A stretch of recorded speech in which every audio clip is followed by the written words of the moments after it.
노래와 운동을 좋아했던 건장한 청년 김혁건. 그는 우연히 참가한 오디션 프로그램을 통해 2003년 그룹 더 크로스의 보컬로 가요계에 데뷔했습니다.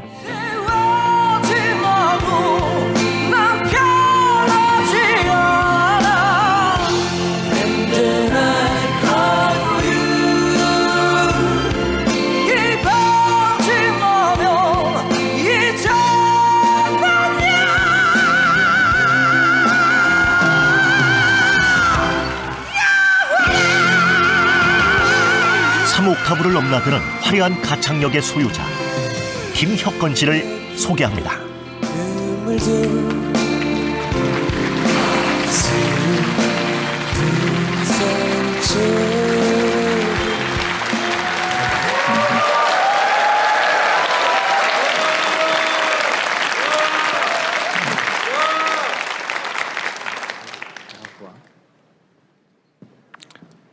안녕하세요, 김혁건입니다.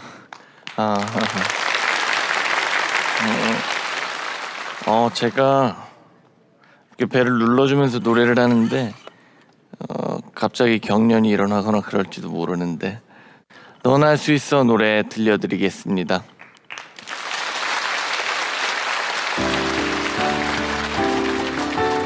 넌 할 수 있어 힘들지만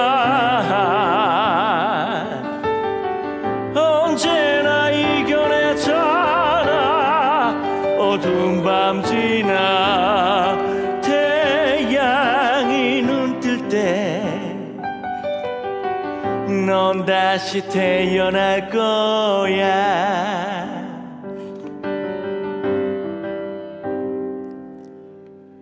두 팔이 허공을 가로질러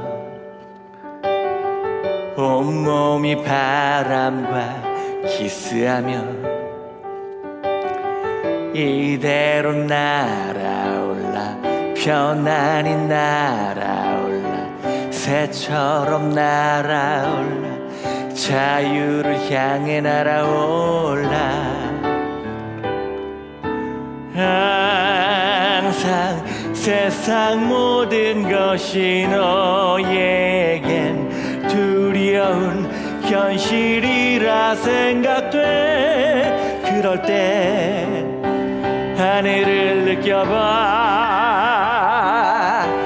넌 할 수 있어 힘들지만 언제나 이겨내잖아. 어두운 밤 지나 태양이 눈 뜰 때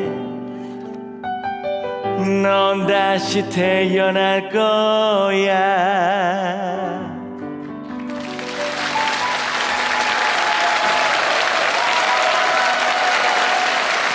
저는 2003년에 더 크로스라는 그룹의 메인 보컬로 방송을 데뷔했어요. 그 당시에는 꽤나 폭발적인 고음으로 유명했었죠. 남자분들은 노래방에서 제 노래 한 번씩 불러보셨을 겁니다. 그런데 그 당시와 비교해서 제가 노래하는 방법이 많이 틀려졌죠. 제가 다시 노래를 하려면 어쩔 수 없이 창법을 바꿔야만 했어요. 전신마비라는 장애를 가지고 있기 때문이죠. 그래도 예전처럼 노래할 수 없어도 노래를 한 글자 한 글자 가사에 빠져들어 노래할 수 있게 되었고, 노래할 수 있다는 것 자체가 얼마나 행복한지 알게 되었습니다. 그리고 제가 노래를 포기하지 않을 수 있었던 건 저를 포기하지 않았던 저희 부모님 덕분인데요. 오늘 여러분들에게 저희 부모님과 저의 이야기를 한번 들려드리려고 해요.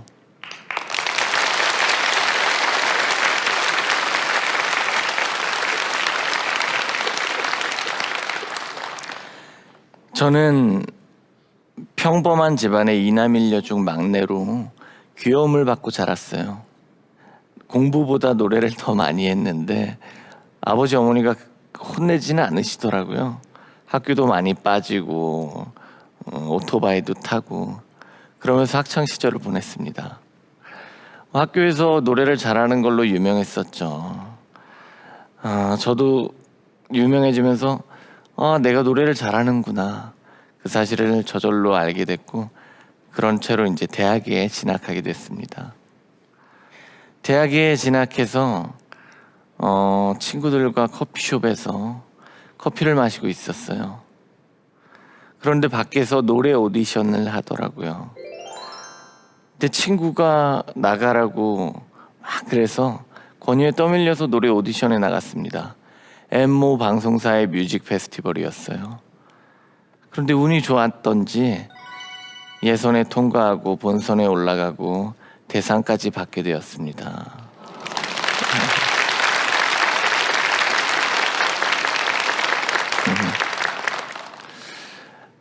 그리고 연예기획사에 캐스팅이 돼서 음반 녹음도 하게 되었는데요. 그때 부활의 김태현 선배님과 옥슨80의 이태선 선생님 등을 만나서 그분들의 도움을 받아서 더 크로스 1집 앨범을 발표하고 Don't Cry라는 곡으로 방송 활동을 하게 되었어요.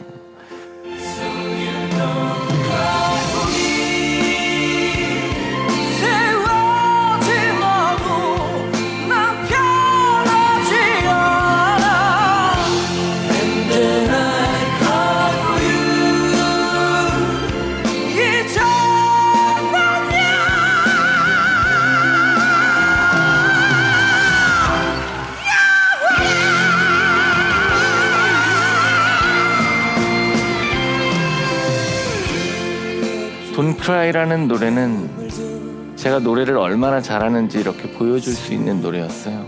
굉장히 고음이었죠. 그 노래가 너무 고음으로 센세이션했던 것 같아요. 그래서 수많은 사람들 입에 오르내리고 금세 팬카페 회원도 5만 명이 되었죠. 그러면서 여러 방송 프로그램에도 출연하게 되었습니다. 그렇게 방송 활동을 했지만 회사와 함께한 시간은 그리 길지 않았습니다. 저는 항상 락 음악에 갈증이 있었거든요.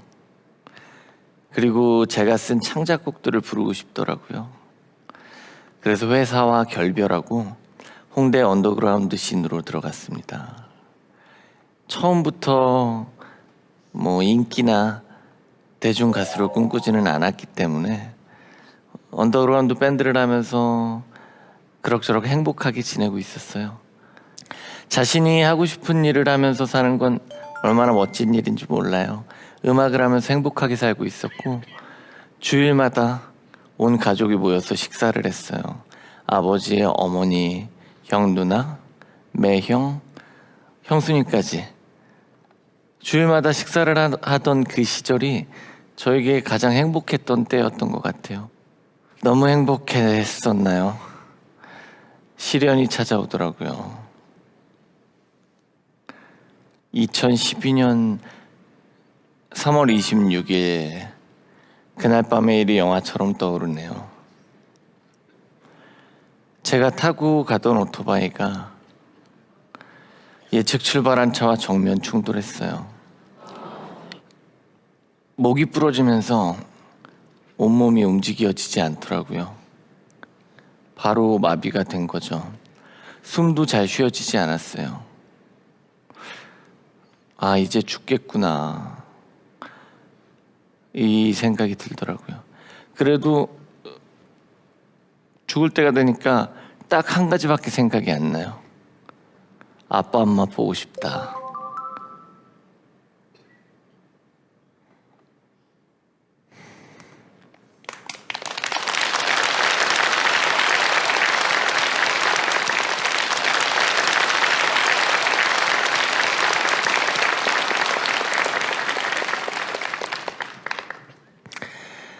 아빠 엄마 한번 보고 죽어야지, 이대로 절대 죽을 수 없다 하고 정신줄을 꽉 붙들고 있었죠.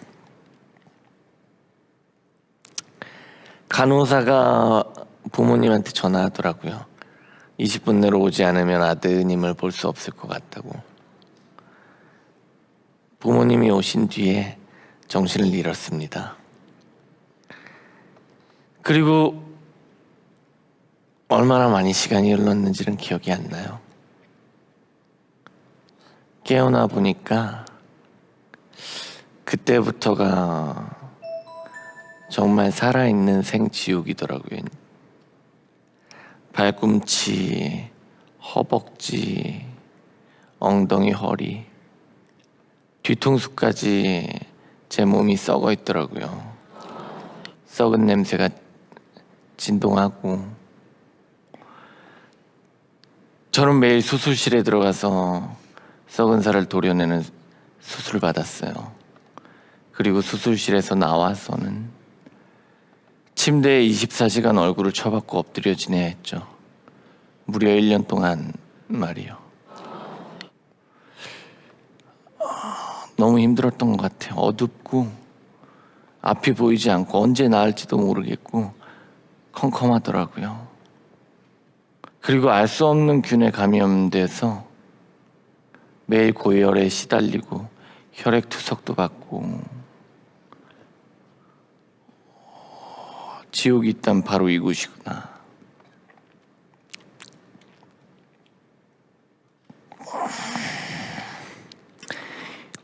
그 이후에는 요양병원으로 옮겼어요. 그때는 이제 몸이 좋아지니까 마음이 더 힘들더라고요. 저로 인해서 저희 부모님, 그리고 형, 누나의 가족까지 모두 힘들어지더라고요. 몸보다 마음이 너무 아파서 정신과 치료를 받기 시작했어요.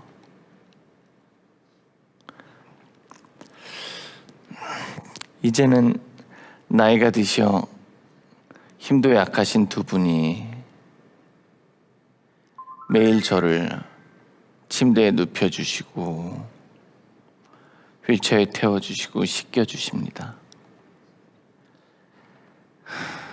저는 제 모든 걸 내려놓았는데 지금도 가끔씩 제 모습을 보고 힘든데, 부모님은 항상 너는 할 수 있다면서 제 귓가에 아까 불렀던 그 노래를 틀어놓으셨어요. 제가 불렀던 노래인데 제가 다치기 전에 작사 작곡했던 노래예요. 처음엔 너무 듣기 싫었는데 자꾸 듣다 보니까 그래, 나도 할 수 있어, 이런 마음이 커지더라고요. 행복해지고 싶었어요. 다시 노래는 할 수 없지만 뭔가 의미 있는 일을 하고 싶었죠. 계속 음악에 관련된 일을 하고 싶었는데 가장 하고 싶은 건 노래였죠. 노래를 어떻게 하면 할 수 있을까 고민을 하다가 저처럼 휠체어 탄 성악가를 찾아가 봤습니다. 어떻게 하면 노래를 할 수 있을까요? 하고 물어봤더니 그분이 그러더라고요. 배에 힘을 주래요. 그분은 하반신만 마비가 돼서 배에 힘을 줄 수 있더라고요.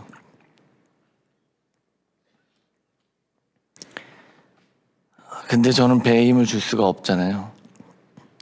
그래서 저처럼 전신마비가 된 성악가를 찾아갔어요.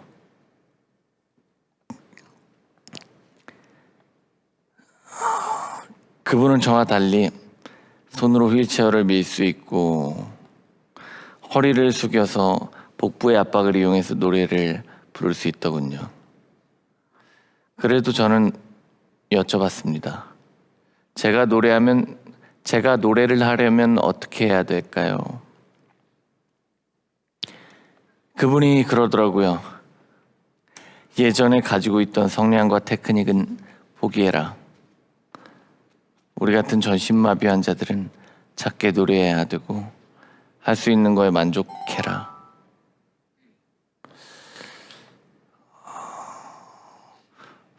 너무 사형 선고 같은 말이었죠. 그래도 포기는 할 수 없었어요. 제가 병원 주차장에서 항상 애국가를 부르면서 발성 연습을 하고 있었는데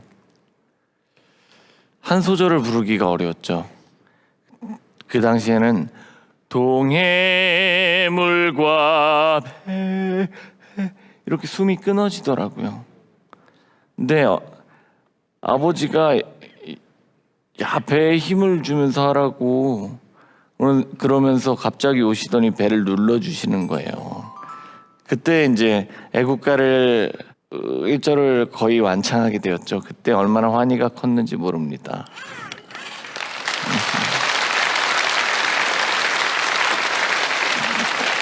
이 배를 눌러줌으로써 동해물과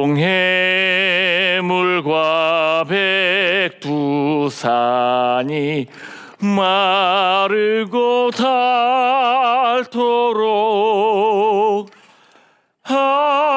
하느님이 보호하사 우리나라 만세 이렇게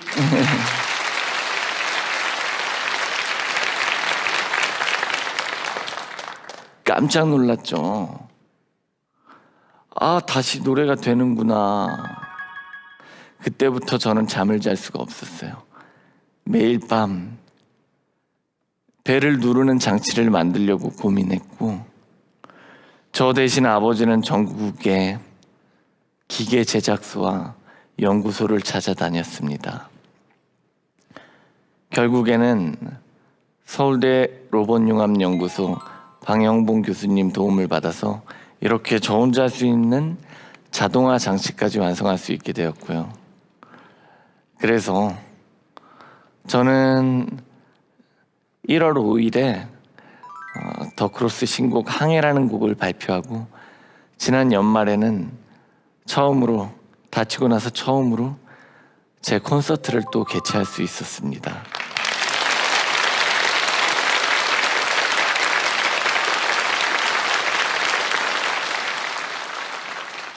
다치고 나서 처음으로 집으로 돌아가던 때가 기억나네요.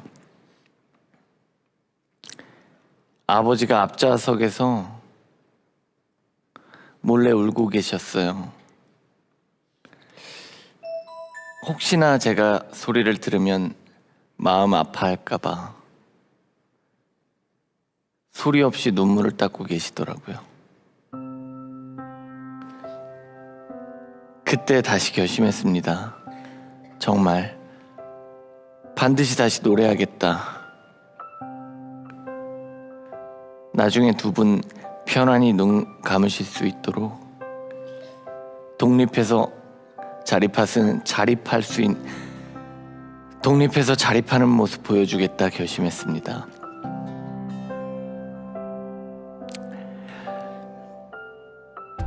이제 더 이상 슬픈 노래는 부르고 싶지 않아요.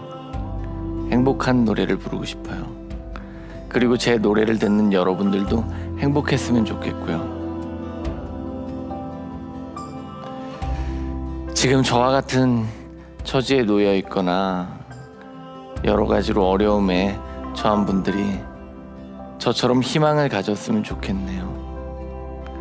그리고 만약에 희망이 없다면 자신에게 넌 할 수 있다고 계속 외쳐보세요. 그러면 작은 희망을 가질 수 있을 거라고 생각합니다. 그리고 포기하지 마세요. 저도 포기하지 않을게요. 앞으로 제 노래가 모든 분들에게 용기와 도전의 계기가 되었으면 좋겠습니다. 마지막까지 제 이야기 들어주셔서 감사해요.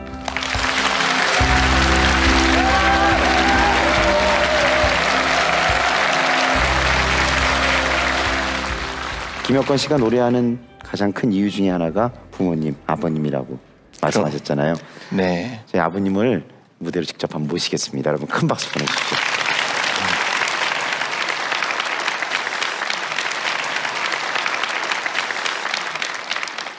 그 사실 우리 김혁건 씨가 사고 당했을 때 얼마나 놀라시고 마음이 아프셨겠습니까? 그런데도 또 아들을 위해서 이렇게 용기를 북돋아 주셨단 말이죠.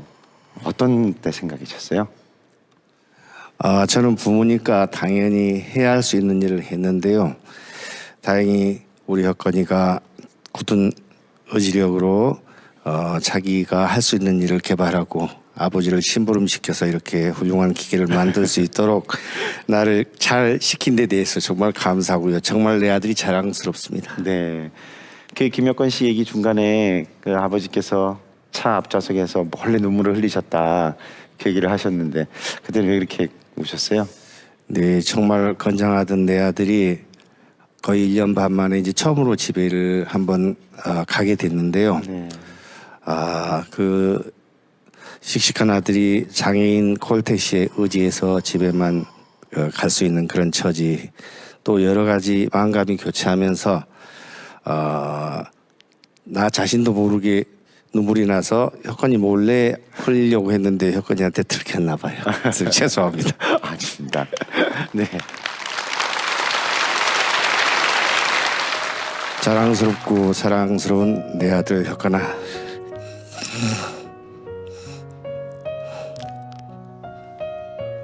아버지는 네가 현재 살아서 이렇게 활동하는 것에 너무 감사하단다. 이제 우리가 모든 것에 감사하고 너를 그동안 도와주셨던 모든 분들에게 또한 고마움을 표시하고 살자.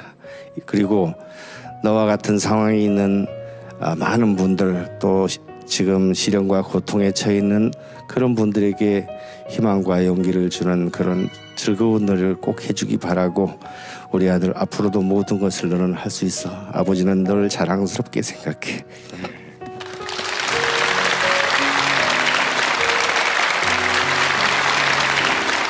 잠시 물 좀 먹고 할게요. 물 좀 주세요. 좀 어지러운데.